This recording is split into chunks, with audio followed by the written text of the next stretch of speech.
نسمو متوحدين، نسمو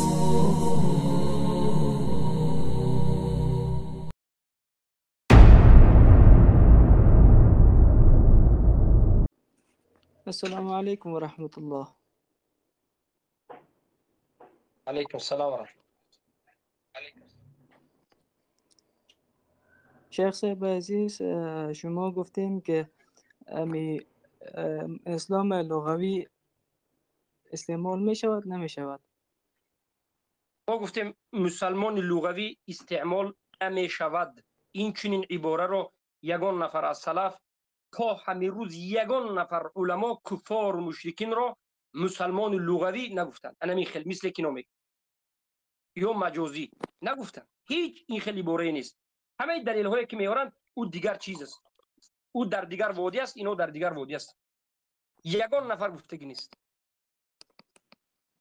خب انا همین نواره صوتی شما از سال قبل است که شما میگین که تعداد افراد زیاد توحید نمیدونن، اونها را مسلمان مخاطب قرار میدین و دیگه حزب نهضت چطورکوی تاجیکستان اونها را مسلمان مخاطب شما قرار میدین. اگر همیشه ببین شما فهمیدم صحبت فهمیدم. یک لحظه انا کو بگو که علی لعنت الله علی الکاذبین بگو. 3 بار لعنت خود من جوابت میگم. اگر همین سخنت عینا نقل شده سخنی من باشد، من حزبی ها رو مسلمان گفته باشم، علی لعنت الله علی الکاذبین بگو، من دوامش خودم جواب میدم.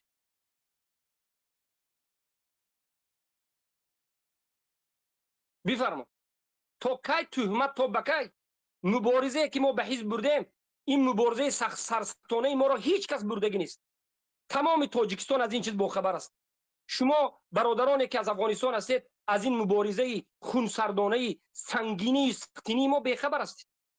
برادران اهل توحید، خواهران اهل توحید از تاجیکستان، آیا شما از مبارزه سنگینی ما به این حزبی های مشرکین آگاهی دارید؟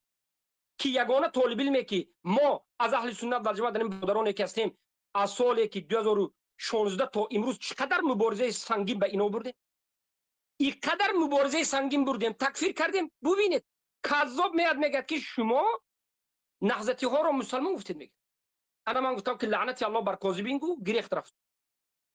و شما چرا دروغ میگید برادر عزیز؟ چی حاجت است برای دروغ گفتن؟ یک رالیک رو اینها ساختند و آوردن که ابو محمد مدنی طاغوت، کفر به طاغوت نداشته ها، جاهل بوده در توحید ها را مسلمان میگه. من در اونجا چی گفته هستم؟ امروز بسیاری کسانی که از توحید جاهل هستند دعوای مسلمانی میکنند گفته هستم. سبحان الله، کلمه دعوا چی معنی داره؟ دعوای مسلمانی میکنند. همین روزم دیروزم هر روز ما میگیم امروز بسیار هستند کفار مشرکین که دعوای مسلمانی میکنند. این چی گفتنی گپ داره؟ امروز زیاد هستند جاهلان در بالای توحید که دعوای مسلمانی. دعوا اینها خودشون مسلمان میگویند، من اونها رو مسلمان نگفتم. چرب زبان ها، الله هدایتتون بکند. دروغ چرا میگید؟ شما فکر میکنید که با دروغ گفتن منهج پیش میبرید و این دروغ گفتن رو که به خاطر منهج نکردید، این دروغ گفتن رو که به خاطر والعیاذ بالله تام میکنید. چرا میگید؟ اما میگن شما نام نهضت رو حزب نهضت اسلامی گفتید. باری دیگر میگم بله نامش همین است. به خاطر به مردم شناس شدن شما میگم که این حزب نامش معروف در نزد شما ای مسلمان هایی که هستید در تاجیکستان، در نزد شما کدام نام معروف است؟ این معروف است حزب نهضت اسلامی و بسیاری مردم تا به حال نمیشناسند حزب نهضت اسلامی کفر شرکشه. ما اینها را حزب نهضت گیم نمیفهمند، برای من نامش میگیریم، بعد از این میگیم که نه این شیطانی است، این کفر دارد و غیر و غیر. این رافضی است، حزب نهضت رافضی شیطانی. انا همچنین بیان میکنیم. شما اگر به یک نامی حزب نهضت اسلامی گفتن که اینا ما من باب شناس کردن و رد زدن گفته این تکفیر کنید، همه علمایی که امروز به اخوان المسلمین رد زدن، به مذهب فاخته اردوغان رد زدن، همه اینها رو تکفیر کنید. تکفیری های خوب اسا شوید. به خدای مسلمان لغوی را یک نفر سلفه بیارید، یک نفر سلفه بیارید که به مانند شما استدلال گرفته باشد. ما از اول طلب کرده شدیم تا به حال ای برادران و خواهرای عزیزم به شما میگیم از این جهلا، از این خوبسا و از این زنادقه کفار مشرکین طلب بکنید که یک نفر اهل سنت بیارند از علمای اهل سنت که مثل اینها گفته باشد که سوره نساء آیت 136، سوره بقره آیت 208، سوره حجرات آیت 14، سوره دیگر ولا یؤمن اکثرهم بالله الا وهم یشرکون، سوره نمل آیت 36 و غیرها را مثال آورند و گویند که همین سوره ها حجت است که در اساس این دلیل ها، در اساس این روایت های و روایت هایی که در زیر این از ابن عباس و از ابن زید و غیر آمده، ما کفار و مشرکین را به طور مطلق بجز ملحدین مسلمان لغوی میگه. یک نفر عالم بیارم این گپ تو را گفتگی باشه، اما باشد که یهود، نصارا، مشرکین، کفار، مسلمان لغوی هستند و حرکتی که همین سخن قبول نکند کافر است. کی گفت؟ ای خوب است به خاطر یهود و نصارا ما را تکفیر کردید، به خاطر بت پرستان ما را تکفیر کردید. ای قومگرای خوب است، مگر همین ابو مسلمی خبیث زندیق کافر نبود که در اول خست معروف راسخ را گمراه گفت، جهمی گفت، رد زد، بعد از 2 روز آمد من باب قومگرایی آمد. اما امروز فراموش نکنم نکته دیگر همین است که جماعتی که معروف به جماعت داعش، دولت الاسلامیه که معروف است داعش است، این جماعت به نام ابو زید، نامش فراموش، ابو زید بدری بود، این بود به من دور رد زده است. خاطر چی؟ به خاطر اینکه من یک تقریبا 3 هفته پیش و 1 ماه پیش از اینها طلب کرده بودم که ای جماعت، ای جماعتی که خود را علی منهاج النبوه میگویید، ای جماعتی که میگید که خلافا به منهاج النبوه میگویید، پیروان شما کسانی که خودشون را به شما نسبت میدهند به مانند ابو محمد سعید الافغانی، به مانند ابو مسلم، به مانند منذر، به مانند 2-3 کودک دیگر آمدند و کفار مشرکین را، یهود، نصارا و غیره را مسلمان گفتند. اینها آمدند و معروف راسخ را در این باب حق گفتند. او ابوالغریبه که شما را برادر میگوید، دور زده، حالا نمیدونم در کجا، در کدام دارالکفر، لیکن شما را خیلی سخت دفاع کرد، خودش را از شما گفت، آفتاب پرستان را گفت که سلیمان علیه السلام مسلمان گفتند. کسی که آفتاب پرستان را مسلمان لغوی نگوید کافر است گفت. من به شما خطاب کردم که ای جماعت، این انسان ها از شما هستند، به شما نسبت میتند، شما بگویید که آیا سخنی همین انسان ها را قبول دارید، یا بگویید که اینها را قبول ندارید، از شما نیستند، یا بگویید که بله. اگر بله دلیل بیارید.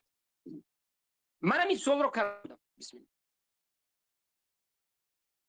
نماینده این جماعت ابو زید بجای اینکه به من در این مسئله جواب گوید، برآمده است جواب به ابو محمد مدنی 2 مناط ابو محمد، کفر ابو محمد مدنی گفت است. 10 مناط بود، بالاخره 8 مناطشون نابود شده است. آیسته آیسته آمدن 2 مناط مونده است. جواب به ابو محمد مدنی، ابو محمد مدنی به 2 مناط کافر است. آخر ابو محمد مدنی این سخنی تو گفته را حالا 10 مراتب از خودت و از اطرافیانش شنیده است. ابو زید جاهل، من به تو جاهلک ابو زید گمنام میگویم که تو مرا تکفیر کردی، تمام فهمیدیم که تو مرا به 2 مناط تکفیر کردی، حالا که این مناطت باطل است. من منهج قرآن و سنت هرگز چنگیزخانی گفتگی نیستم. سخن مرا شما به خاطر قومگرایی به دیگه جانب بردید. من دیگر مسئله را گفتم که همه میدانند، خونخواری، خون ناحق ریزانیدن را گفتیم. هر کسی که خون ناحق میریزاند آیا به منهج پیامبر تعلیم این را نسبت داده میشد؟ نمیشد. ما اینجا فقط مقارنه کردیم بین منهج شریعت و بین منهج چنگیز یا گیتلر و غیره. ثانیاً او در مسئله چیزی دیگری که میگه هر دوش هم این مناط تو آورده که ما کافر نیستیم و حتی اینکه از این مناط های تو آورده اگر برادرها خطا ما را فهمیده باشند توبه کرده بودیم، حالا هم در همین توبهمون هستیم. اما من به تو ابو زید بیچاره مسکین فقیر از منهج، فقیر از فهم قرآن و سنت سوال میکنم که ابو محمد سعید الافغانی زندیق، ابو مسلم منی زندیق، منذر زندیق، این خوبسا که بجز ملحدین، یهود، نصارا، بودیست، مشرک، همه را مسلمان لغوی و حتی مطلقا مسلمان گفتنش را جایز دانستند به مانند معروف و غیره. و خودشون را به شما نسبت دادن. آیا گفتی درست است یا نیست؟ ابو زید بدری از نقطه نگریز، تو به ما در همین مسئله جواب گو. تو مناطق کفری ما را ذکر کردی، تمام به همین مسئله جواب گو که مسلمان لغوی، یهود، نصارا، کفار، مشرکین مسلمان لغوی گفته میشد. یک سوال دوم، آیا بدون لغوی، بدون مجازی گفتن مطلق یهود، نصارا، کفار، مشرکین مسلمان است، کفر به طاغوت نداشته مسلمان است گفتن آیا جایز است؟ معرف راسخ جایز است میگه. کسی که میگه کسی که کفر به طاغوت نداشته را مسلمان گوید بدون قید هم باقی ندارد که میگه این کفر کی نیست میگه. تو به من جواب بگو که تو جماعتت که امروز دعوا میکنید آیا همین سخن را قبول دارید یا ندارید؟ قبول داشته باشید دلیل بیارید که به کدام اساس، در کدام سخنی سلف، در اساس کدام سخنی سلف صالح شما یهود، نصارا، مجوس، بودیست را مسلمان میگید. مسلمان یا لغوی یا مجازی یا مطلق مسلمان، هر سه این چیزا ما دیدیم از همون دوستان شما.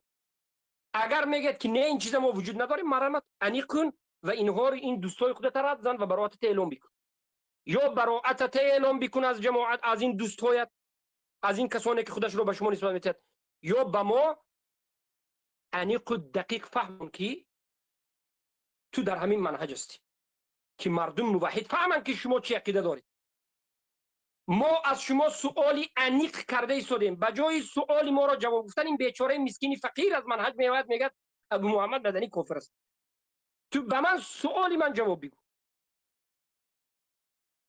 اینو به خاطر جماعتی شده جواب گفتن نمیتواند، به خاطر منفعت شخصی شو گفته جواب نمیگه. برای که حالا این یا باید قبول کند که بله یهود، نصارا، مشرکین مسلمان لغوی مجازی گفتن، یا که مسلمان بدون قید هم مسلمان گفتن درست است میگه، یا خودش کافر میشد، یا که میگه که نه این گپ کفر است، ما برات خود ما از این گفته اعلام میکنیم که جماعت کم میشه دیگر راه نداره. اما حق باید گوید، حق نگفته است. برای همین به ما بازی نکنید. منهج علمی است در اساس قرآن و سنت، فهم سلفی این امت است. هر کسی که میخواد که بحث مناظره در اساس علم بکند، سخن حق گوید، بسم الله، سخن حق گوید، دروغ نگوید.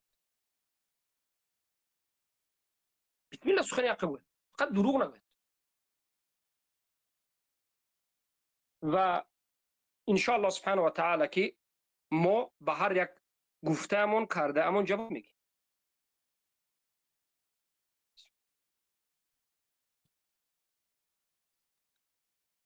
برادر عزیزم اهل توحید، ولی حالا صدای من داره؟ بله دارم. شما گفتین دلیل برای اسلام لغوی، آیا شما معروف راسخ تکفیر میکنید؟ من ابن اول جریر پیش از طبری اینکه هم از خودت دلیل گفتم، یک لحظه من پیش از اینکه از خودت دلیل طلب کردم، من گفتم که سخنی که تو به من نسبت دادی 3 مراتبه الا لعنت الله علی الکاذبین بود، و بعد از این سخنم حالا بیار به همینجا گذار، بعد دوام میتیم صحبت. خیلی گپ دروغ گفته رفتن نمیگیره. ابن جریر در تفسیر آیت 136 سوره النساء، آیا ابن جریر طبری هم تکفیر من میکنید به یا خیر؟ خودت گفته ایستادم ابن جریر طبری مسئله شون ما کتاب نوشتیم حل کردیم. ای بیچاره پیش از این که به این مسئله درایی، تو اون چیزی که به من نسبت دادی 3 مراتبه بگو که الا لعنت الله علی الکاذبین، لعنت الله بر دروغگویان بود. 3 مراتبه بگو. سخنی مرا که در درسم گفتم که من کفار لعنت الله علی مشرکین را الکاذبین، مسلمان لعنت میگویم، الله علی بیار الکاذبین، بگو. لعنت الله علی الکاذبین. بله یک بار دیگر بگو، یک در بار دیگر. تفسیر لعنت الله علی الکاذبین. انا کنون بیار، انا کو سخنی من بیار که من در کجا کفار مشرکین را مسلمان لغوی بیار.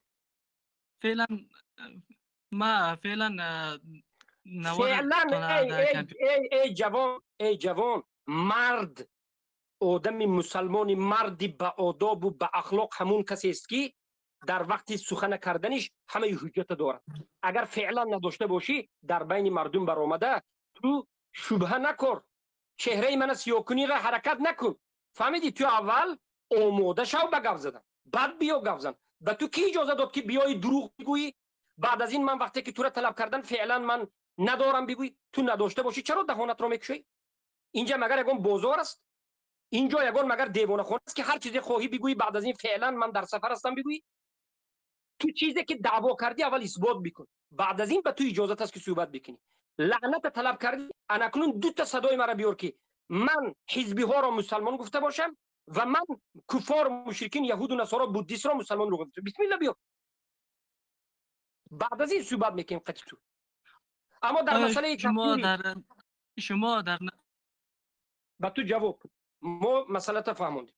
بار دیگر میگم اینجا دیوانه خانه نیست و اینجا بازار هم نیست، اینجا قیل و قال نیست. تو شایسته صحبت نیستی، تو ادب نداری، جوان مرد نیستی. تو اگر ادب میداشتی جوان مرد بودی، پیش از این که برای مرا دو تهمت بزرگ زنی، پیش از این که لعنت را بر خودت طلب بکنی، تو اول باید صدای مرا در دستت داشتی. همه گفته میتواند، من حالا گفته میتونم، تو خودت یهود و نصارا را مسلمان گفتی میگویم. در کجا؟ من میگم در یک جا. حالا فعلا در دستم نیست، روزی از روزها میارم. مسئله بگر من بهم تمام است. مگر مسلمان همچنین کار میکنه؟ مگر به یک طالب علم اهل سنت و الجماعت شما همچنین معامله میکنید؟ ما وقتی که معرف راسخ گفتیم، ابو مسلم گفتیم، ابو الغریب گفتیم، ابو الغربا گفتیم، محمد سید افغانی گفتیم، مرمت صدای هر یک اینا رو ما داریم، در گروه گذاشته هستیم، در روید ببینید. اما دروغ نگویید. صحبت ما نگفته را اینها میگویند، کذابین. حالا صحبت می آرد یافته میبینی که دیگر چیز است، میبینی که دیگر چیز است. من یقینا میگویم که دیگر چیز است. ما هرگز مسلمان لغوی را، هرگز کفار مشرکین را مسلمان لغوی نگفتیم، مسلمان هم نگفتیم، حزبی را هم مسلمان نگفتیم. بله امروز بسیار کسانی هستند که دعوای مسلمان میکنن، جاهل است، توحیدند. یا امروز بسیار کسانی هستند که مسلمانند اما توحید را به تفصیلاتش نمیفهمند. این یگان جایی مشکل ندارد. این سخن شرعی است. اینجا ادعای مسلمانی گفتن این دیگر چیز است، تفصیلات نمیگفتن دیگر چیز. اما مسئله دیگر که میگه، حالا ببینید بی‌ادبی این احمق رو ببینید، این دومین بی‌ادبیش رو ببینید. میگه آیا شما ابن جریر طبری رو تکفیر میکنید؟ ای جاهل، ای بی‌ادب، ای احمق. ابن جریر طبری در سوره نساء 136 میگه داره ابن جریر طبری رو تکفیر میکنه. الله لعنت کند کسی رو که ابن جریر طبری رو تکفیر میکنه.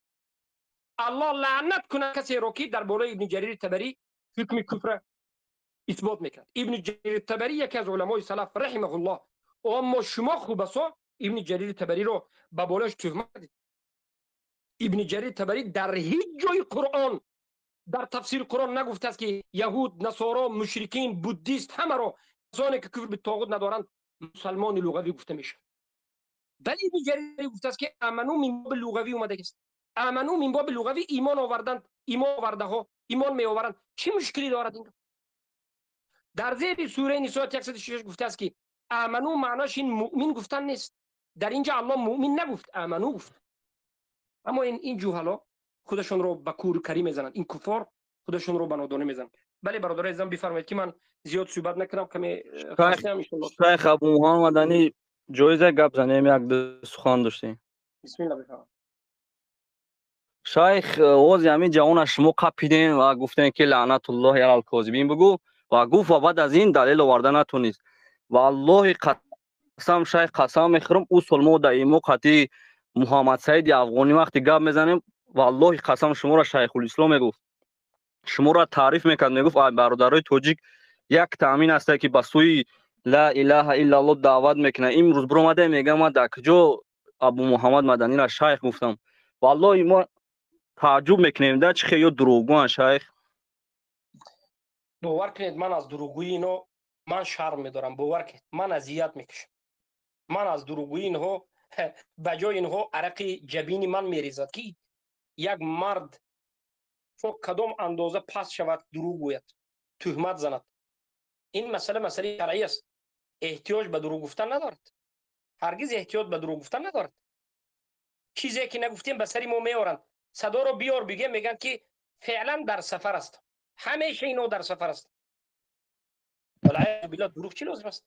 تو اگر انسان بر این اومده گاف زدنی باشی بیا گاف زن، اما بدون دروغ. اما این چنین خوب است یک چند نفر هستند که اول یک مقدمه میکنن، همیشه اول میاد یک مقدمه، دو تا تهمت به سر شما در اساس دروغ شما رو تکفیر میکنن. بعد از این میخوان صحبت خود ادامه.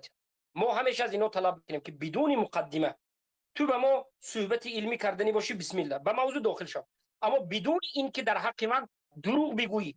اگر گفتی اثبات کن. ما از این به بعد برادرای عزیزم، اهل توحید، مشایخ، هر کسی که دروغ میگوید تا زمانی که دروغش را اثبات نکرد به او اجازه صحبت نیست. این چی به ادبی است در حق ما؟ نه خیلی در حق ما به ادبی میکنند. میگن دروغ میگن باز به ملال صحبت کرده میگردند. ای دروغچی ها، ای کذاب ها، ای دروغگوها، ای چهره سیاها، ای شرمنده ها، مرحمت اثبات کنید دروغ های خود را. دروغ خود اثبات کنید، مرحمت بعد از این دوام میتیم صحبت. طعنه ای که کرده اثبات کنید دوام میتیم. بارک الله فیک. حفظك الله برادر عزیز. السلام عليكم ورحمة الله وبركاته. و علیکم السلام و رحمت الله و برکاته. توزين خوبين شيخ أحوال سلامتی خوب. اهلا و سهلا ابو احمد. حفظك الله خوبین برادر. جزاك الله خیر. یاد سوال بود شیخ گفتیم سوال کنیم.